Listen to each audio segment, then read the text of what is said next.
Hello, everyone, and welcome to MeowMix, the Carolina Panthers podcast. My name is Steven. My name is Jerry. And we are here to recap Week 17, the penultimate game for the Panthers. They lose this one, 18-10 to the New Orleans Saints. Honestly, an outcome that doesn't really hurt my feelings at this point of the season. Not mine. I was kind of worried we were going to win this game, unfortunately. Yeah, it was looking a little dicey there. And then Sam Darnold does what Sam Darnold does best. He sucks. And he gave the game away. How many games of Matt Rhule's era has been a one-score drive where they have a chance at the end and they just literally poop the bed? Honestly, less this year than last year. Yeah, because this year's been more blowouts. But this Sam Darnold and the O-line, working together to ensure that the Panthers lose this game. So good job on those guys, I guess. I hate that this is where we are in the season, where we're basically only looking now at draft position. Jerry and I are not culture guys, apparently. We prefer to have a higher draft pick. If we're not making the playoffs, then give me the highest draft pick that you can. I mean, if it's one of those situations where we're playing for a playoff position in the last, week of the year or something, then okay. But we've been out of the playoffs now for a couple weeks, and playing like crap. Like crap. Let's not sugarcoat this. If the team was actually playing well, I get the culture thing reference. If the team is actually up and coming. This team is not up and coming. This team is down in the dirt, getting demolished by going. I mean, we've seen the culture BS so many times. We've seen the culture win. And we've seen the next year the team play like crap. That's again what's going to happen. If we would have won this game, the team would have played like crap next year, especially if Matt Rhule retains his job. I mean, it's just so annoying. Yeah, Panthers now dropped to 5-11, which is the same record they finished with last season. Of course, with the 17-game schedule, they will have a chance to be worse than that after next week. Of course, who knows with what the Bucks have going on? I mean, that's a whole different situation. But we do have the Bucks next week, so they're still in it for the number one seed. So they'll be playing their guys, but we'll see. So, we're not going to do 3 key plays this week, just because, honestly, we don't want to. It's just, there are plays in this game that you could point to: the Alvin Kumar long run in the fourth quarter, the Sam Darnold interception, the dropped interception by Deshaun Melvin earlier in the game. There are key plays, but we're just going to kind of talk about. I thought that was Hartsfield that dropped that interception. Maybe it was Hartsfield. Yeah, maybe it was. There you go. There's our 3 plays. I mean, there you go. Those all 3, I agree with you. Yeah, I was actually driving and trying to listen to the game at that point, so I couldn't remember who the dropped interception was, but that puts a point to where I'm sitting at with this team is us. We host a podcast. We bleed black and blue. Like everything we do, we talk about the Panthers. You're willing to just listen to the game on the radio. I am sitting there watching my daughter watch Bluey on her tablet and watching the game. I mean, it's like I'm no longer invested in this game. I'm not invested in this team anymore. I was thinking the same thing. But the offense has just sucked it out of me. I mean, it's just like I watch this offense and just like, God, they are awful. They are absolutely. They have good players, but I just don't think from the top down it's good. No, and I was thinking the same thing when I just went to grab pizza and the pizza was wrong. I mean, it's a whole thing, but I was thinking as I was on my way back and I was fuming from my experience with Pizza Hut that when have I ever left in the middle of a football game to go get food? Like I plan my day around football. But the Panthers have given me nothing this year. They've done nothing for me. So I don't know why I should continue to give them my time. Sunday on a Sunday night. I mean, it just, I'll still, we'll still do this podcast. We still love the team. As we kind of move into the off season, there are things to get excited about, but I have it's not fun to watch the games right now. No, it's not fun to watch the games at all. I mean, honestly, I was thinking about this. If Matt Rhule comes back next year, I mean, I'm a big advocate of getting him fired, but if he comes back next year and Sam Darnold's our starting quarterback, I don't think I am going to any games. I love going to games. I usually pick out one or two to go, and then, another one or two kind of falls in my lap where, someone's trying to sell a ticket cheap, or my wife gets, Sylvia gets a good, deal on a ticket, or, a vendor of hers like offers them tickets and she somehow gets the tickets. But no, I'm just like, I don't know if I want to go spend money on parking, tailgating, $20 on a beer. Just why do sit that? In the nosebleeds and have arguably a worse experience watching the game than you would at home, I mean, I'm not really a big fan of going to the games anyway, unless I can have really good seats, just for everything that you mentioned. Now, playoffs or something like that, yeah, I mean, I'll sit anywhere, and for that environment and everything else. But no, I've felt zero need to spend money on this team this year, honestly. Like, it just hasn't happened. I will say again that the defense played great in this game. I mean, the defense continues to play well and play hard and put the Panthers in positions to win games. The offense just isn't doing their part. No. And they haven't done their part all season. No, not at all. I mean, it is. I mean, I think they were the New Orleans was at -4 yards rushing at halftime with Alvin Kamara, as their lead running back. That's and Taysom Hill, a running quarterback. I mean, that's incredibly impressive. Alvin Kamara had winning the game. Alvin Kamara had 13 carries, 32 yards. I know I'm stepping on this. Mm-hmm. He had that 130-yard carry. Yeah. So he had 12 carries for 2 yards. Yeah. Yeah. You can't do any better than that. Mm-mm. You can't do any better than that. Now, Kamara also had 5 catches for 68 yards. Kamara definitely had a much better game in this one than he had the first time the Panthers played them. And that was probably the difference in the game, really. Kamara ended up with 100 total yards and a touchdown. That is the difference of the game.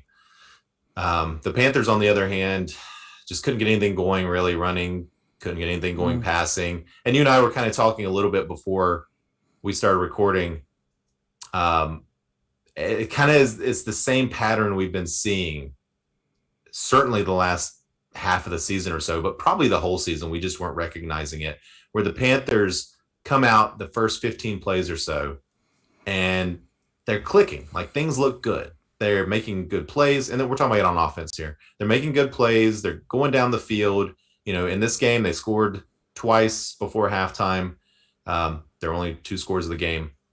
But then after that, when they have to start making adjustments, when the coaching staff has to start calling plays on the sidelines and adjusting to what the defense is doing, they can't do it. They just can't do it, and the games fall apart.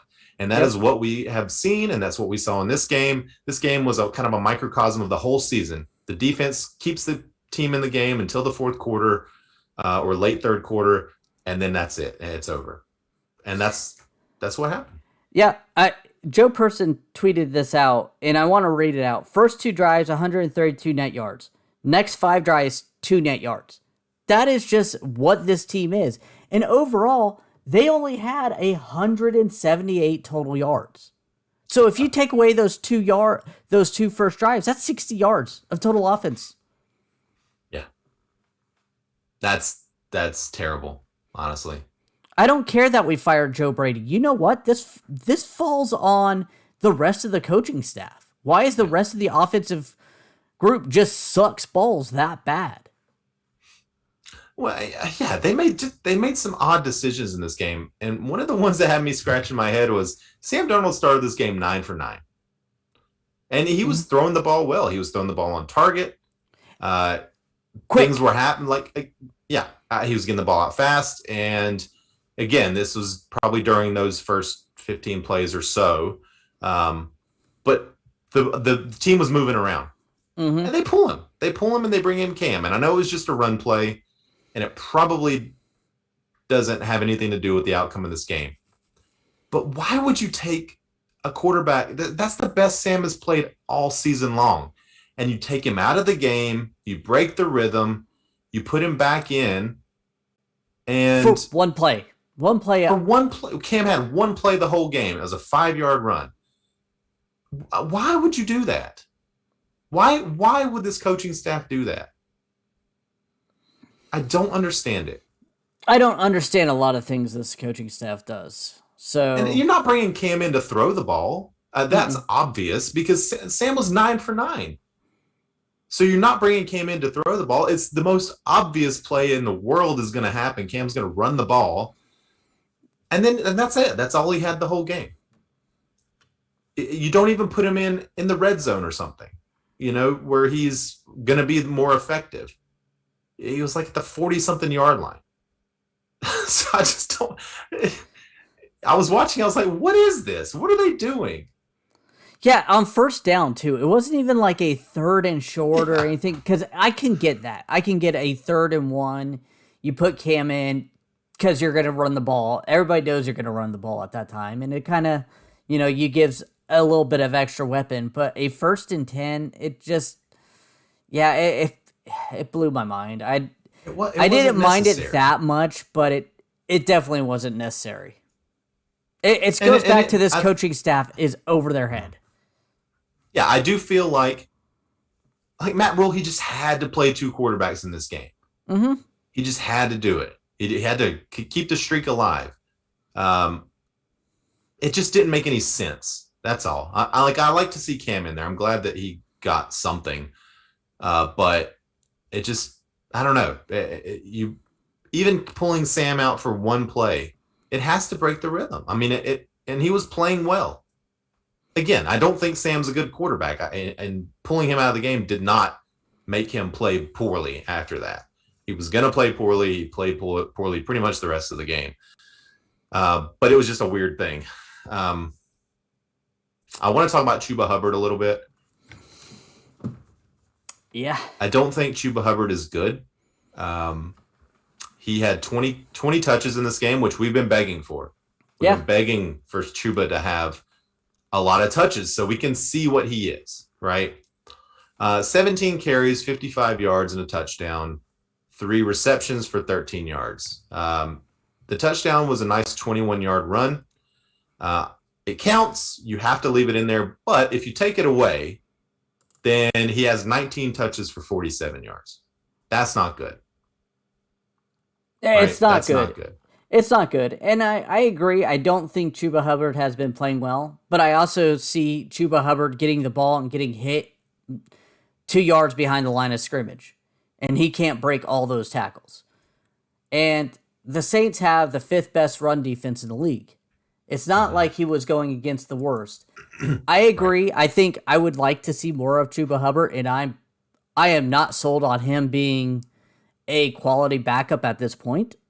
I would be more than willing to go get another running back, but at the same time, he is a rookie. He's playing against an awful offensive line. He's playing against good defense.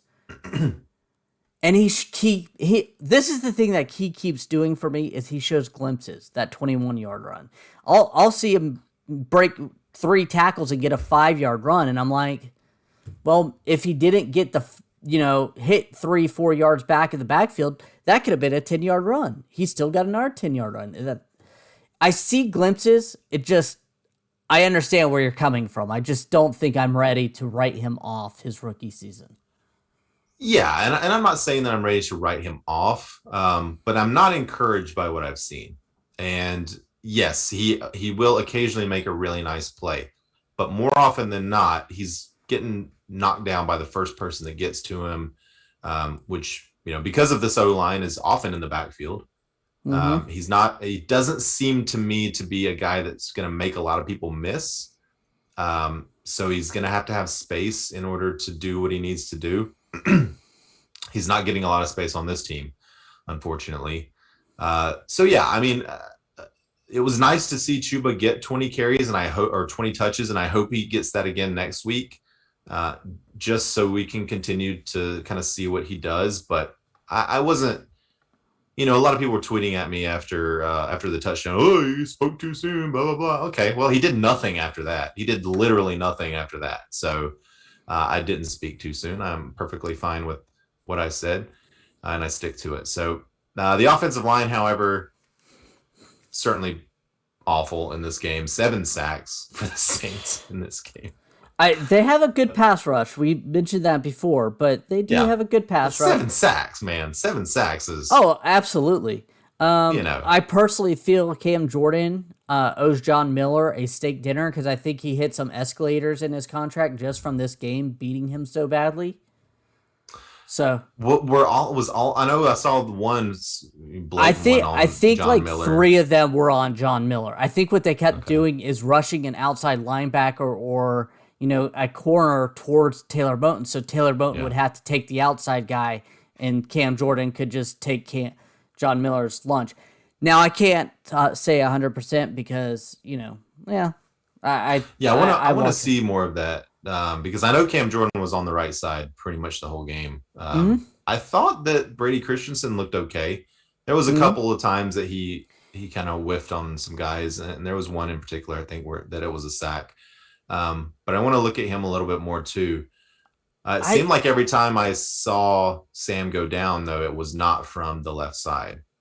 And it looked like Brady was handling himself. I agree. I don't think I saw a sack given up by Brady Christensen. I did see one come from the left side, but that was somebody else. That was somebody on the outside that gave out. I think it was like a corner or someone that broke. Yeah, there was either one.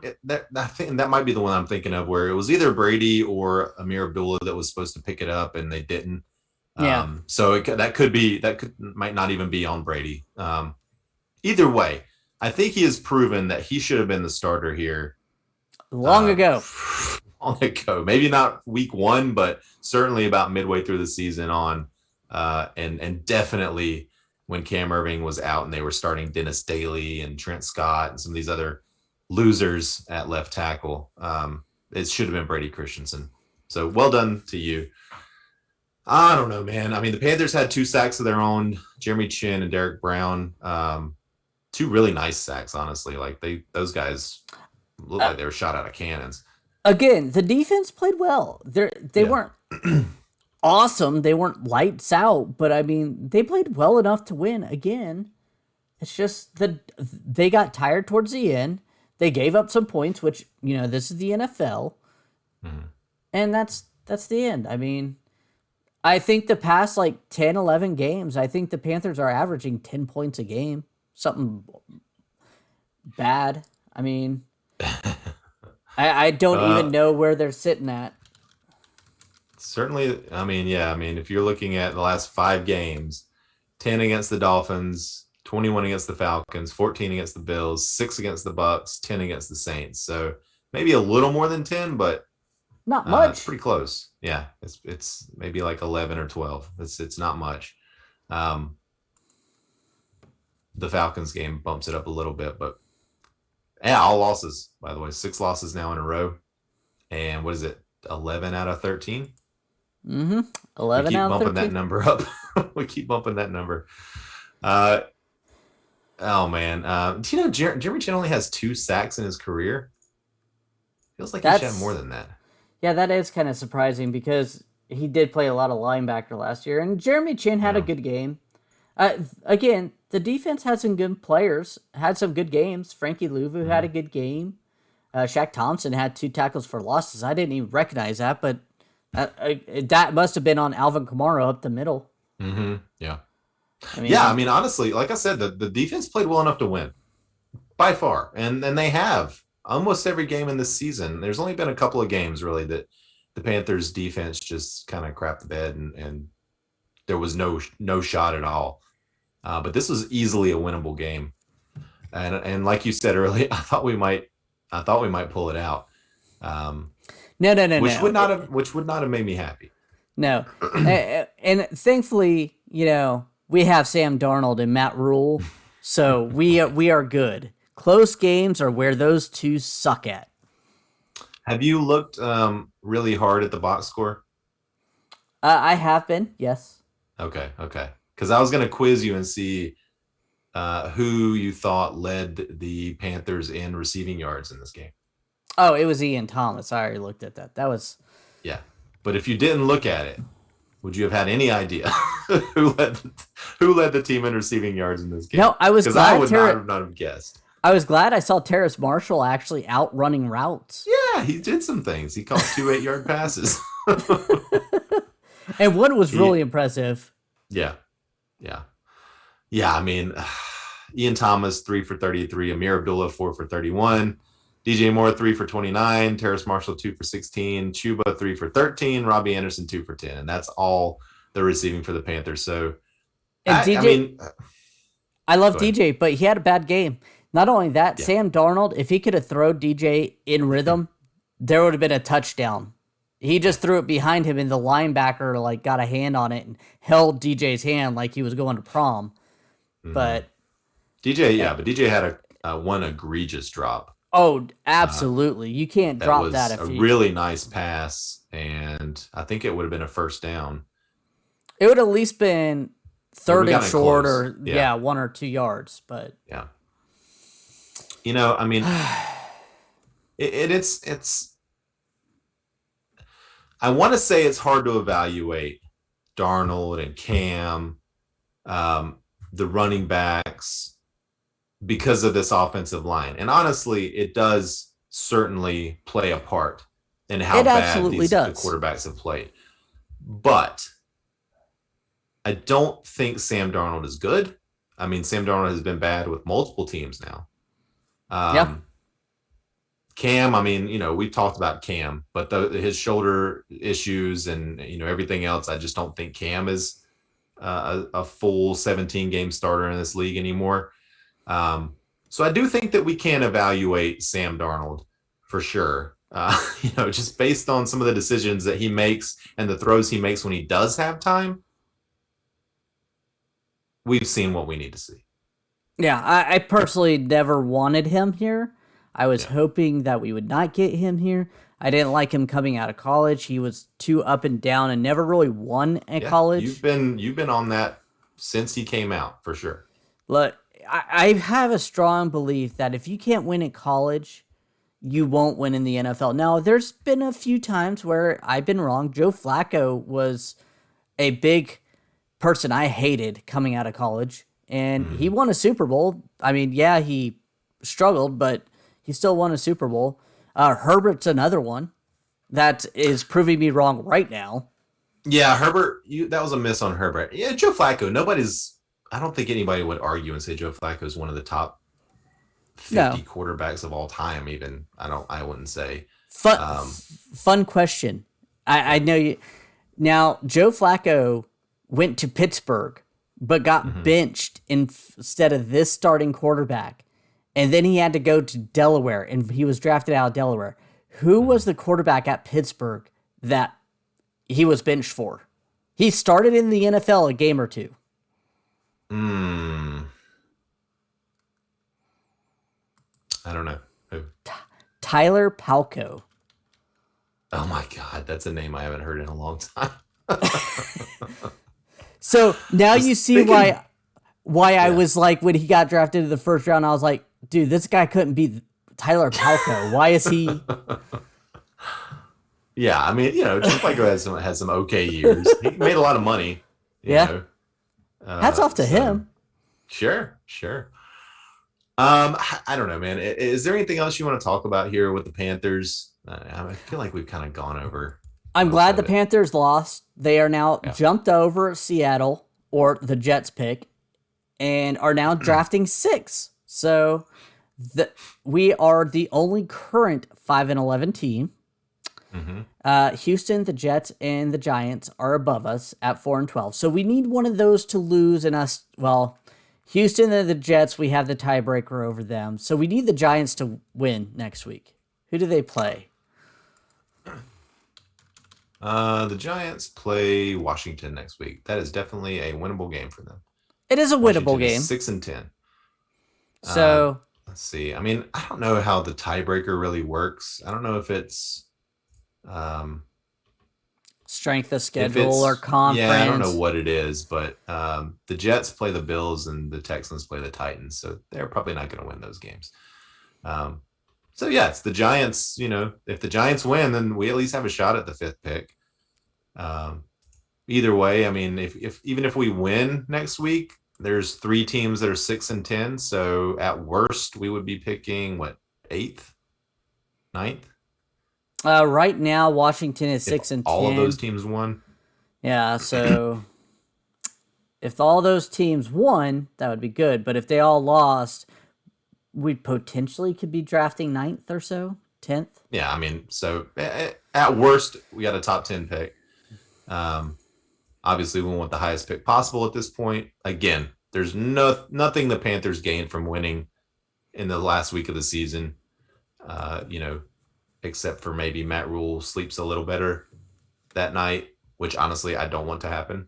I don't either.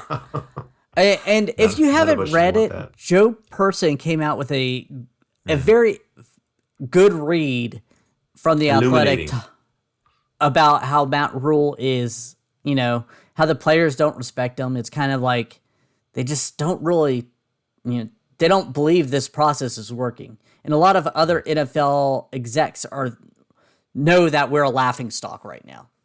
Point blank. Yeah, that's pretty much it. I mean, a lot of talk about how there were players in the locker room that didn't trust the process. A couple of players, I guess, that were concerned about the amount of Temple and Baylor players on the roster, something that you and I have certainly voiced before, that it felt like it wasn't a meritocracy. It was more of a who you know type of deal, which that's never good. You always want the guys that are, earning playing time out there with playing time or the big contract or whatever. Certainly feel like Robbie Anderson got his big deal because of being a former Matt Rhule guy, right? Yeah, absolutely. It's worked for the Panthers as well. I mean, bringing Hassan Reddick in, I don't know. Frankie Louvu. I think he's from Temple.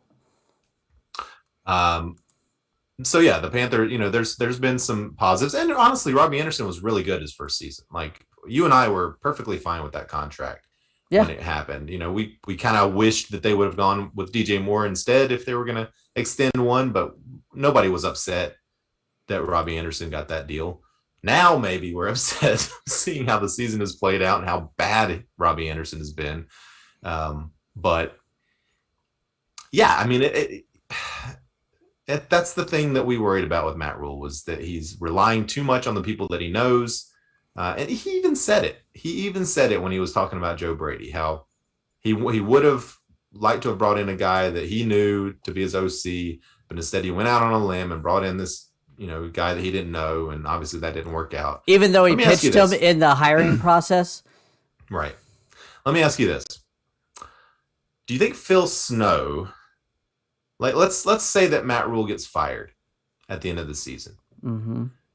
Has Phil Snow earned a defensive coordinator job in the NFL? I think so. I think he's improved this defense a lot. Yeah, he's in his 60s, and I don't think that's if he wants it, though. I mean, yeah, right. He's never been a DC in the NFL before this, but I think he's done pretty well. Like, if you look at, the points scored against the Panthers, it's not great, but like yardage wise, and again, a lot of that is field position and all that stuff. I feel like he's pretty good. And honestly, if the Panthers brought in another coach and they wanted to retain Phil Snow and he wanted to stay, I think I'd be okay with that. I think Phil Snow deserves it if he wants it. But that's the thing is, I don't know if he wants it. He's kind of been following Matt Rhule around, and if Matt Rhule gets fired, he'll pick up. He may take the year off. I mean, Phil Snow may take the year off too. He's 66, unless the other he may retire. Yeah, I mean, being a coach in the NFL or just college, that's a lot. Depends if he wants to continue coaching or not. Yeah. Well, either way, I mean, I'd be happy if he came back. Maybe not like happy, but I would be fine with it if he came back. Me too. I think the defense has certainly improved over where it was last year, and the guys seem to like him, and the defense plays hard every week. So I agree. I'd be happy with that. The all right. My only negative is it does seem like the up the middle type of stuff, like getting rid of Denzel Perryman for Jermaine Carter and not kind of getting that run stuffing linebacker that I feel like this team needs. I'm hoping that's just more personnel decisions than his decision / his coaching. I think it is. I mean, honestly, I do think the Denzel Perryman thing that's rough, man. I mean, and that was mentioned in that Joe Person article as well.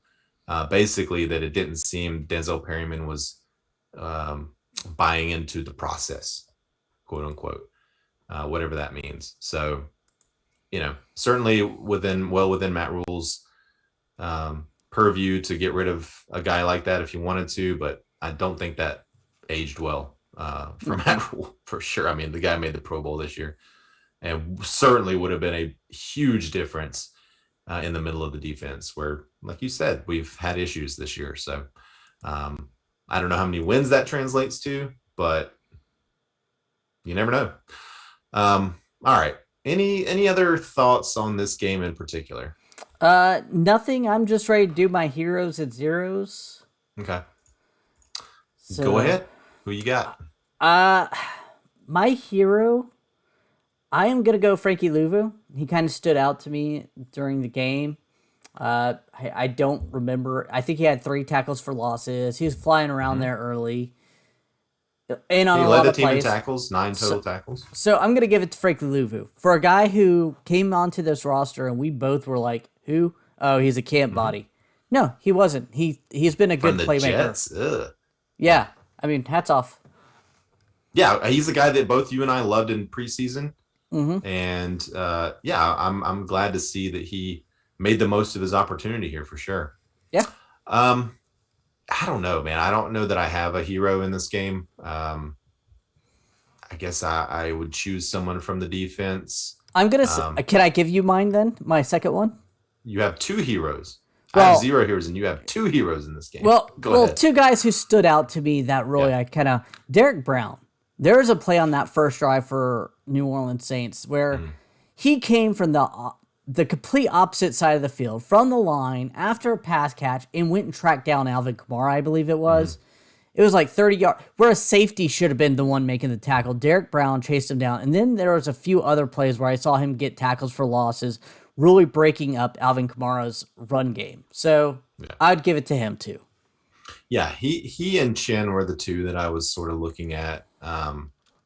So maybe an honorable mention to Chin. But yeah, I got no problem with Derek Brown. I think he had 2 tackles for loss total, had a sack. So yeah, I'm good with that. For the zeros, I mean, take your pick of guys. I'm going to go with, oh man, I don't even know. So I guess I'll go with Darnold. No, you know what? I'm going to go with Miller, right guard, John Miller. He just had a terrible game. I mean, you can go look and see how many of those Cam Jordan sacks were on him, but I bet it was at least 2, maybe more. He certainly didn't help out Taylor Moton over there on that right side at all. It was definitely a liability, so I'm going to go John Miller as my 0.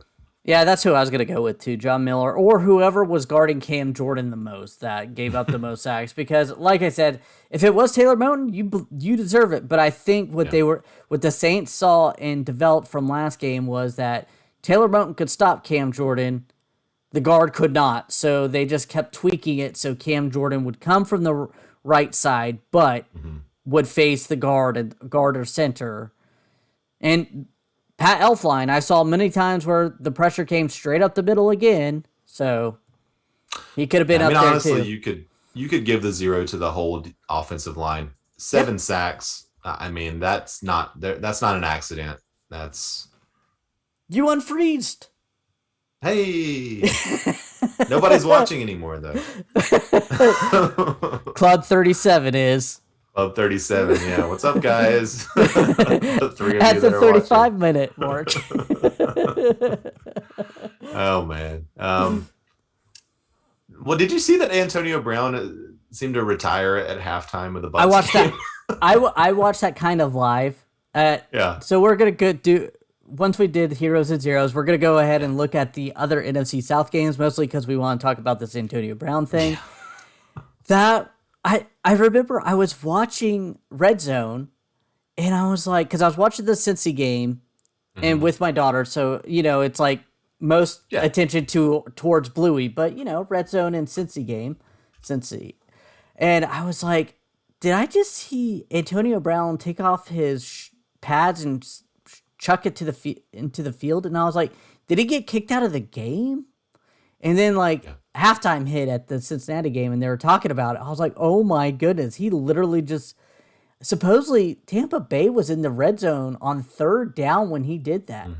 And there's a video of Mike Evans, I think it was Mike Evans, trying to hold him back, be like, look, dude, calm down. And he was so close to making millions of dollars for escalators in his contract. Yeah.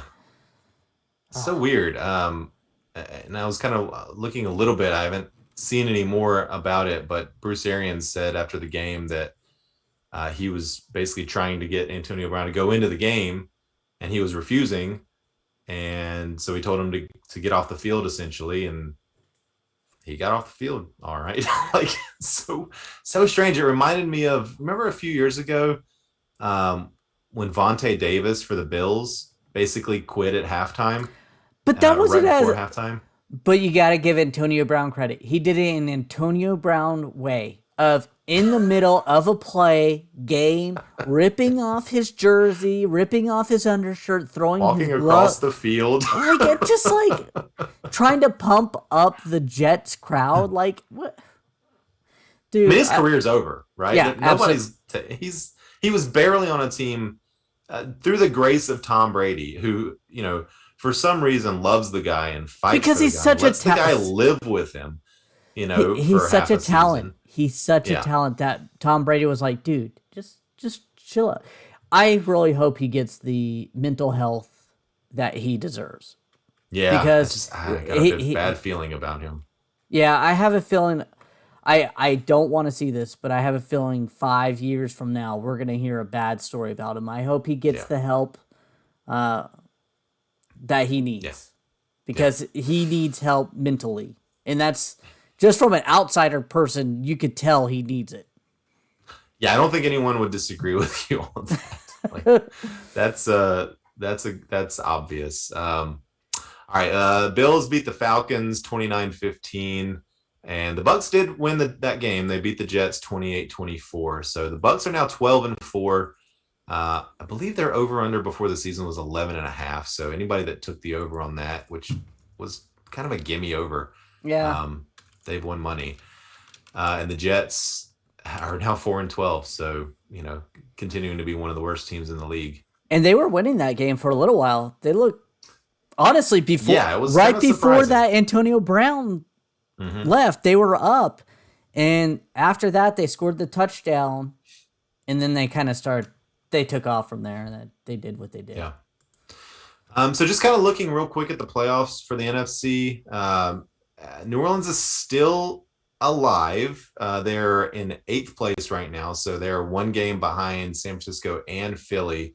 No idea what the tiebreakers are or anything like that between New Orleans and those other 2 teams. I think New Orleans played Philadelphia earlier this season. Not sure if they won. Let's see. Nope, they lost. So Philly beat New Orleans earlier, so Philly would have the tiebreaker there.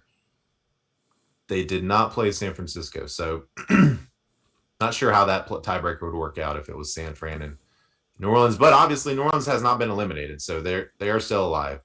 And and Minnesota also still alive, although they play a little later. So, yeah, I mean, there's still a little bit of intrigue in the NFC playoffs. Man, Philadelphia has been on fire. They've won like 5 in a row. Yeah. I mean, 4 in a row. I'm just kind of sad because we're out of it. We're just sitting here spinning our wheels, looking at another team. I was looking at Philly's schedule earlier because when we played Philly in week 4, I think Philly was 1-3 and we were 3-1. Mm-hmm. Or week 5. And then Philly won that game. And really since then, the teams have gone in completely opposite directions. Yeah. Like Philly's won 1, 2, 3, 4, 5, 6, 7 out of their last 9. Panthers have lost 6 in a row and 11, 13.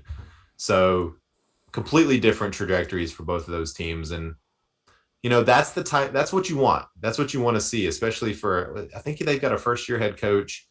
They've been getting better. Philadelphia's getting better as the season goes along. Yeah. Which is what we saw a lot under Ron Rivera, honestly. Well, I mean, we saw it towards the end of last year, too. The offense struggled towards the wins weren't there. But the defense, you could definitely tell, was shaping up. Yeah, and that continued into this season. Mm-hmm. But yeah, I just want to look real quick at last season. So yeah, the Panthers. So they were 3-2 last season, as we all remember, and then lost. Whatever. They only won 2 of their last 10 games or something. So very similar in terms of falling apart towards the end of the season. But you're right that the defense certainly looked better. They had the shutout against Detroit last season. PJ Walker, hero game. He still almost lost the game for us. Yeah, I don't know, man. I'm done with Matt Rhule. That's all I want to say. I'm done with Matt Rhule. I am too. I'm not done with the team, but I am definitely done with Matt Rhule and this version of the team, I should say, because I am ready for a new restart. Even though it was just a couple years ago we had a restart, but I mean, it is what it is. Of the teams in the NFC with the worst records, so basically Washington, Chicago, Seattle, Carolina, and New York, Detroit. Carolina has the worst strength of schedule of those teams. We're the only one of those teams that has a strength of schedule under 500. Strength of schedule, excuse me. So even the competition hasn't been terrible for this team. They just haven't been able to do it. Haven't been able to win. Yeah, I mean, we haven't been able to win close games. We haven't been able to really. I mean, I feel like we have some quality players on offense, but it's another year where the offense just completely and utterly sucks. Yeah. I mean, what do we do? What do we do as fans to keep paying our money to keep going to these games? Do we keep watching every Sunday? I don't know. That's a tough question, man, because you want to support the team, and I think the team performs better when you have a raucous crowd and you have the home field advantage. But who wants to pay to go see this? I mean, luckily there are no home games left this season, and next season, the hope will be there again. Even if it is Matt Rhule, we'll have a draft class. There'll be some guys we're excited about. There'll be some free agent signings. CMC will be healthy for the first 2 or 3 games of the season. Probably going to have a new quarterback. So there's going to be hope. But I'm not spending any more money on this team until I see something change. I'll just say that. I'll continue to give my time to continue to do this podcast, continue to watch the games on TV, continue to spend way too much time thinking about the team and researching and just, randomly looking up facts throughout the day. But money-wise, I'm not going to spend any more money until I see some improvement. I honestly, I won't either. I'm not going to be spending my hard-earned money for this team anytime soon. And I'm saying that mostly, even though David Tepper will not be listening to this podcast or this YouTube video, but just because I want other fans to realize kind of where we're sitting at too. Like, we get where you're sitting at, where, I know family members are like, I don't know if I'm going to watch the game. I'm like, I get it. I'm right there with you. I'm here. We're diehard, just like the rest of the people listening to this podcast, but it's just tough. Yeah. It's tough to watch this team. Yeah. And, I was here during the 1-15 season. I don't know. Were you here? Yeah. So, we were here. We watched every one of those games. I'll continue to watch every one of the games. There never comes a Sunday where I'm like, I just don't want to watch the Panthers today. I always want to watch. Sometimes it's for different reasons. Like today, it was mainly, I want to make sure they don't win, and I want to make sure, see what Chuba can do, and, things like that. But, I always want to watch. So I don't know, man. It's really hard. It's hard to be a Panthers fan right now. It just is. Yeah. It really is. Go check out. Yeah. If you have not read that Joe Person article, if you're still listening, congratulations. But if you have not read that Joe Person article, then go check that out, because it is really illuminating. And it's just, Joe Person's been killing it all season. He's the only writer for the Panthers at The Athletic, this season. So, throw some money at them. They always run deals over there, and it's been worth it for me to pay the $29 a year or whatever to have access to that stuff. Usually you can find it like on Black Fridays and stuff for like $1. I think I'm at $2. Yeah, $2 a month. I think I renewed mine for $2 a month this year. So I just do like this the student discount thing, is because I have a .edu address. So, but there's plenty of ways, like Jerry said, to get it really cheap. So it's worth it. All right. Any last words before we sign off? Nope. All right, we want to thank everyone for listening or watching, and if you like the show, please let your friends know. Maybe not this year. Please follow us on Twitter at MeowMix Podcast. If you have any questions or comments, you can email us at mailbag@meowmixpodcast.com.